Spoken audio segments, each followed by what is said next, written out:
जिस तरीका से मैया अपने बेटा रोहितास की लाश पर बिलख रही है, बेटा रोहितास ने आंखें नहीं खोली, बेटा के मुख से झाग निकल रहा है, लेकिन बेटा की आंखें थोड़ी खुली और मैया को जगाया, मैया से कहा मैया मेरी अंतिम सांसें जा रही हैं। तो बेटा ने रो करके आखिरी बार मैया से एक बात की, मेरी माँ आज मैं तुझे छोड़ करके सारे संसार को छोड़ करके जा रहा हूँ, मैया मेरी एक बात सुनो।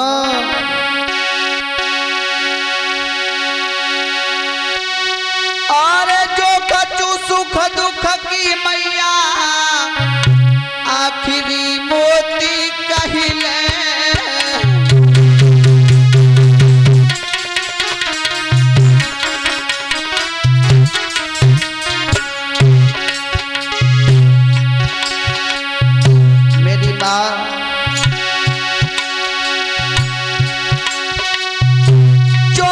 सुख दुख की मैया आखिरी मोती कहिले,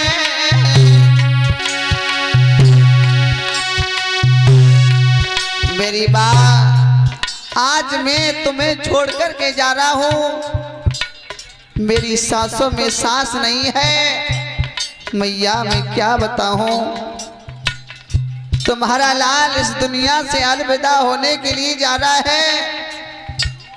मैया की आंखों में अश्रुधारा बहने लगी, मेरा लाल और किस तरीका के शब्द मेरे से बोल रहा है।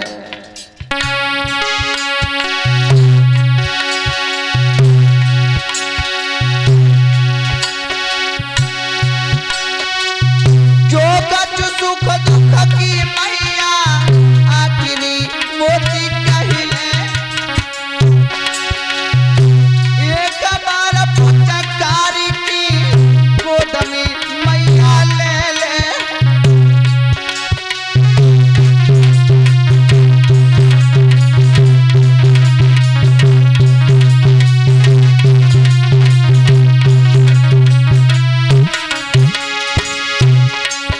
मेरी माता हमारी बिगड़ने लगी जवान, और राम राम कही की बेटा ने छोड़े अपने प्राण। बेटा ने अपनी मैया की गोदी में प्राणों को छोड़ दिया, मैया पछाड़ खा करके अंगना में गिर गई, मैया पछाड़ खा करके जमीन पर गिरी, रोने लगी, जाती मठिया रही गई पड़ी, पिया खाली करी हो, जाती मठिया रही गई पड़ी, अकेलो हंसाई उड़ी गो।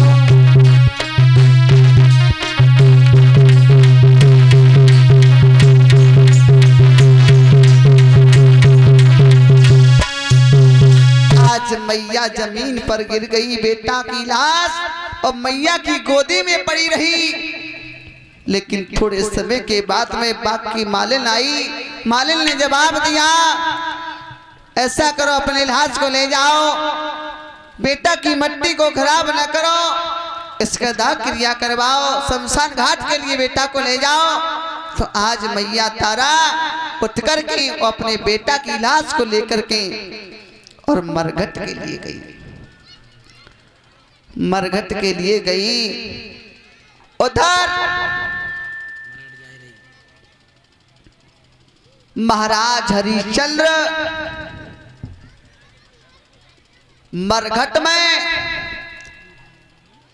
और पहरेदारी कर रहे हैं।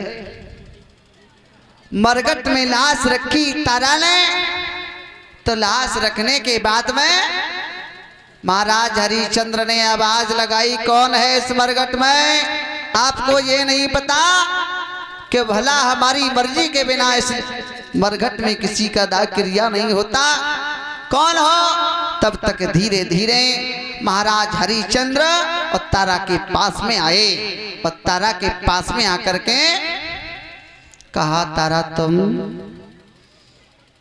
तारा ने जवाब दिया, महाराज आप? इतने दिन बाद आप मिले हो, महाराज हरिश्चंद्र ने कहा कि मेरा बेटा रोहिदास कैसा है। तब तक महाराज हरिश्चंद्र ने इतने शब्द बोले तो तारा ने अपने बेटा की लाश पे से अपनी थोड़ी साड़ी का पल्लू उठाया तो महाराज हरिश्चंद्र ने बेटा रोहिदास का चेहरा देखा तो महाराज हरिश्चंद्र मूर्छित होकर के जमीन पर गिर गए।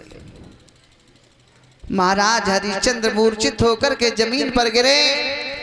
रानी तारा ने आवाज लगाई। महाराज हरिश्चंद्र फिर उठे, उठ करके जवाब दिया, तारा मेरा बेटा अब इस दुनिया में नहीं है। लेकिन फिर अपने धर्म की याद आई तो महाराज हरिश्चंद्र कर्रा कठोर दिल करके और तारा से जवाब दिया, तारा चाहे तुम मर जाओ चाहे तुम्हारा बेटा मर जाए, लेकिन हमें अपने कर के टका सिक्के बिना इस मरघट में और लाश का दाग क्रिया होने नहीं देंगे। रानी तारा ने हाथ जोड़ लिए, महाराज भला मेरे पास में पैसा आया कहां से, कर तुम्हें दूंगी कहां से। तो रो करके और तारा ने जवाब दिया, महाराज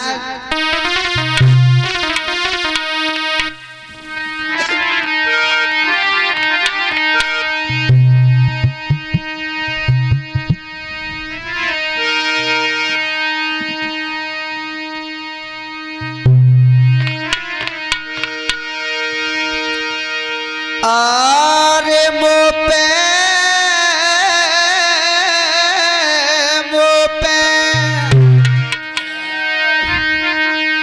अरे करमाती मांगे रे भरतार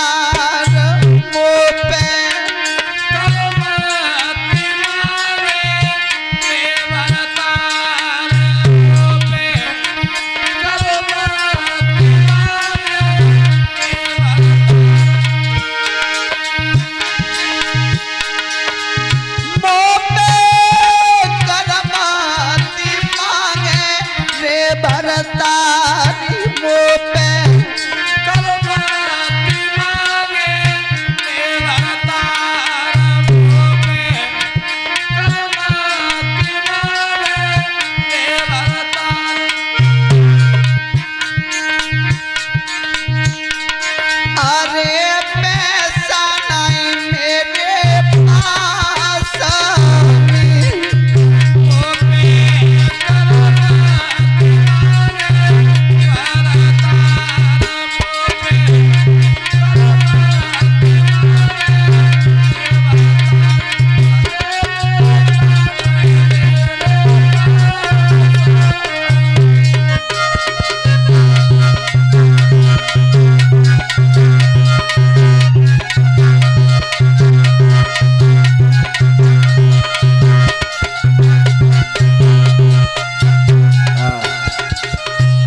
मोपे मांगे रे भरतार, अरे पैसा ना है मेरे पास में। महाराज भला इस गरीबी में हमारे पास में पैसा कहां से आया, हम तुम्हें कर का टका दें कहां से।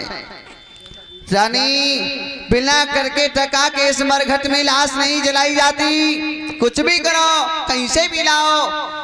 महाराज ऐसी आपकी हट है तो रानी तारा ने और कर्म कौन सा किया। और जानी कपला तो डारोए साड़ी फारी जानी कपला तो डारोए साड़ी फारी जानी कपला तो डारोए साड़ी फारी।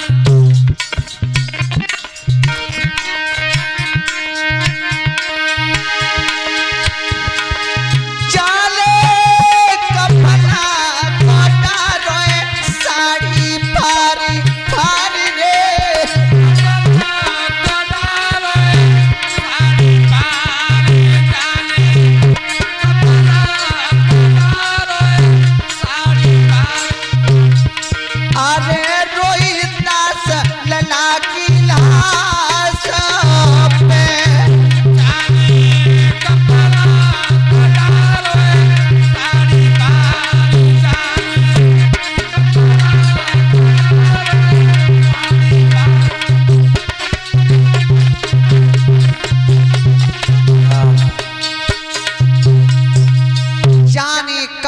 तो डारो साड़ी फार, अरे रोहितास कुंवर की लाश पे।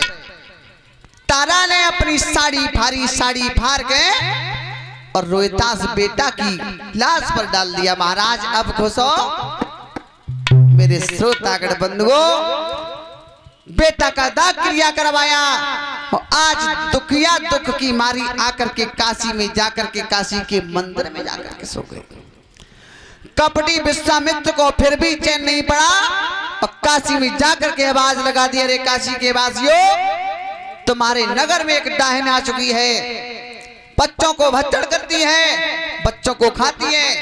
काशी के काफी बच्चों को खा लिया।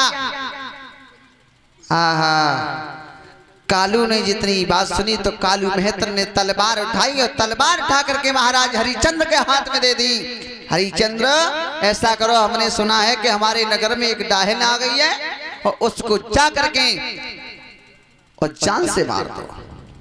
कहाँ है? हमने सुना है उस डाहिन गांव के निकट एक मंदिर है मैया सती का, उस मंदिर में छुपी है। तो इधर हरिचंद्र महाराज और तलवार लेकर के वो मंदिर में पहुंचे तो क्या देखा कि नग्न अवस्था में सर पर वस्त्र नहीं है, शरीर पर वस्त्र नहीं है। तो केस पकड़ लिए तारा के चेहरा की तरफ महाराज हरिचंद्र का दृश्य देखा। तारा ने कहा, महाराज आप? महाराज हरिचंद्र ने कहा, तारा तू, तेरा बेटा मर गया, इसका मतलब ये है कि तू दूसरे के बच्चों को खाए। अभागिनी, आज हम तुझे जिंदा नहीं छोड़ेंगे, आज हमें तुम्हें जिंदा नहीं छोड़ेंगे। तो इसी समय महाराज हरिचंद्र ने और तारा को मारने के लिए तलवार ऊपर हाथ से उठाई।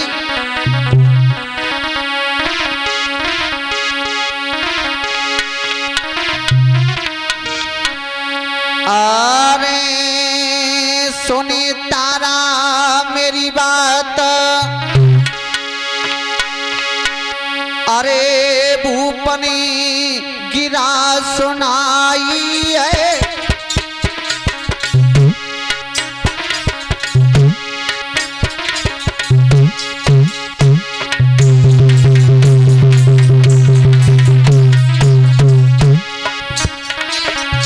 तारा, अरे तेरा बेटा मर गया तो इसका मतलब यह है कि तू दूसरे के बच्चों को खाए है?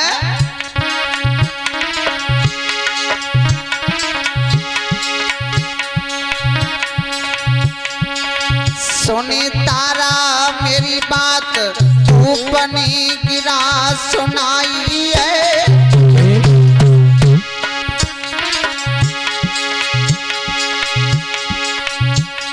ऐसी डाहिनी बन गई कि बालक लेते ने खाई है।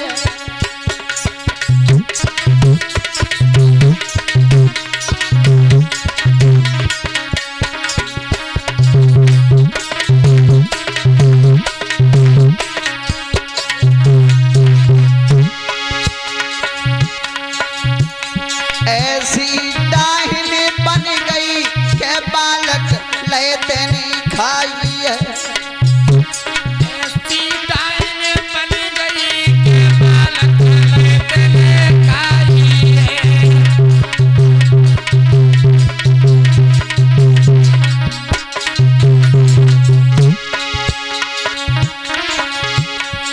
आज डाहिन तुझे जिंदा नहीं छोड़ेंगे। महाराज हरिचंद्र कहने लगे, तारा तूने ये अच्छा नहीं किया, तेरा बेटा मर गया और सबरन का हृदय में डांटू और की तेग में हाथ आज तेरे सिर को में काटू।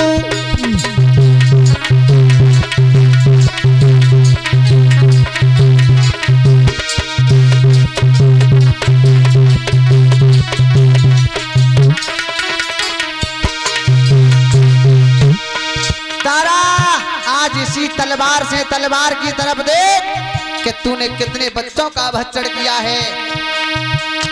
आज इसी तलवार से तेरा सिर धड़ से अलग होने वाला है। तब तक कपटी विश्वामित्र पीछे से आए, ऊपर को हाथ महाराज हरिश्चंद्र ने उठाया, महाराज का हाथ पकड़ लिया। रुक जाओ हरिश्चंद्र, रुक जाओ, क्या करने के लिए जा रहे हो? ये तुम्हारी रानी तारा है, ये कोई डाहिल नहीं। मेरी रानी तारा, महाराज आप तो अयोध्या का राज भोग रहे थे, आप यहाँ क्या करने के लिए आए हो? इतना सब कुछ ले लिया और ये 21 मुद्राएं विजय भैया की तरफ से इसी गांव नगला प्रव्यास है। ऐसे लोगों के हाथ धर्म चित्र में आगे बढ़ते रहे, भगवान से ऐसी कामना करते हैं। बोलिए गोविंद भगवान की।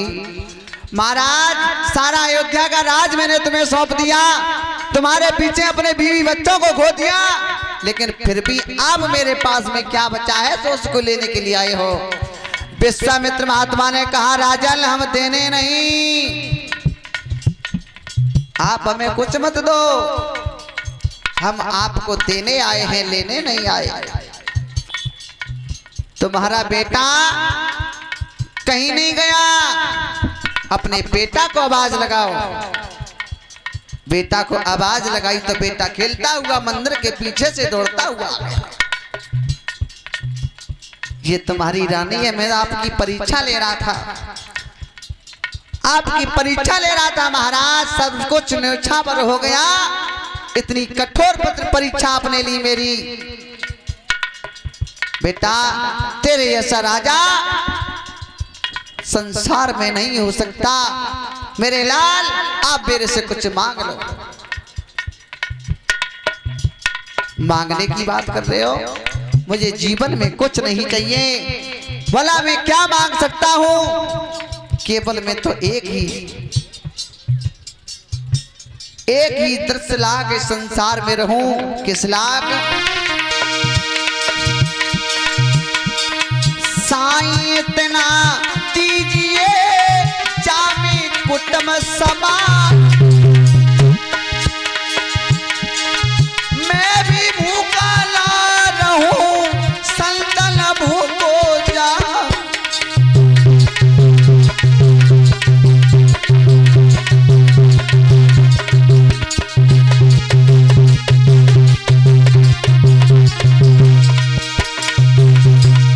संतन भूखो जाए, प्रभु मैं भी भूखा ना रहे।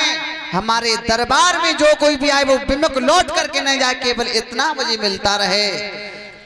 आशीर्वाद दिया बेटा, तुम्हारा नाम आगे चल के उस शास्त्रों में जाना जाएगा। बोलिए गोविंद भगवान की। इस तरीका से महाराज हरिश्चंद्र को अपनी परीक्षा में सफल होना पड़ा। एक भगवान नाम का सभी भक्त कीर्तन बोले, उसके बाद में आरती और प्रसाद लेकर के जाए, ठीक है ना।